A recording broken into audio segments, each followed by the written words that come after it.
Hello, it's Chess. I'd like to think I'm a pretty positive person on the whole, but I'm actually not a big fan of the good vibes only thing. It's basically just a form of what's called toxic positivity, or trying to diminish serious situations by putting a positive spin on it.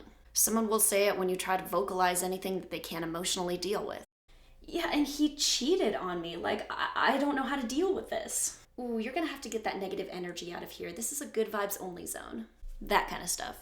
It becomes more of a mechanism to avoid the serious topics, not so much the adoption of a positive attitude, as the phrase would imply. We try to act like we're someone who just wants to keep the good energy flowing, when in reality, all we're doing is invalidating someone's experience by trying to put a positive spin on it.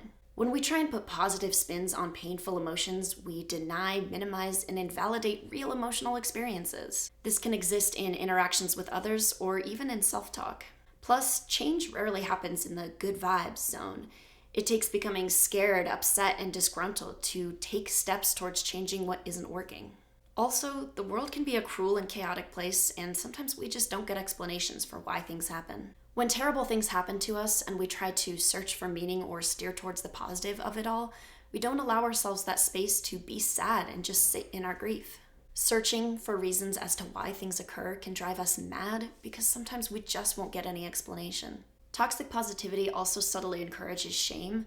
Opening up and being vulnerable is often painted as a weakness, so instead we decide to be brave and silent and just dole out faux optimism instead. It feels so invalidating when someone goes, "Everything will work out for the best, just look for the silver lining. It could be so much worse." We may think we're being encouraging by offering positive, sweet nothings, but in reality, all we're doing is shutting down a person trying to be vulnerable with us and forcing them to shut down whatever painful thing they're experiencing. Positivity feels great in the moment, just shoving negative thoughts to the back of our head to deal with later. But if we don't deal with what's bothering us, we'll never be able to move through or past it, and the negativity is just gonna bottle up in our brain until we cannot handle it anymore. So maybe instead of spouting good vibes only, we allow all kinds of vibes to flow through us. The best thing we can do for one another is not to minimize tough emotions, but to sit through them together. There's a Swedish proverb that goes, "Shared joy is double joy, and shared sorrow is half sorrow." Instead of deflecting and ignoring, ride out the wave together. Sitting and processing through the tough emotions with someone else may feel awful at the moment,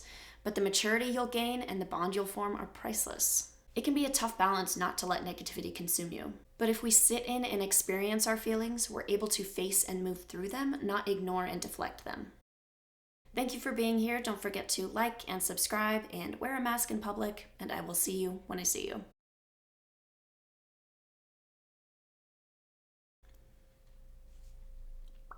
Or gear. Try working. Flower safes happen. Tend to be there. Them to shut. We're able to move forward. Maturity. And you'll form them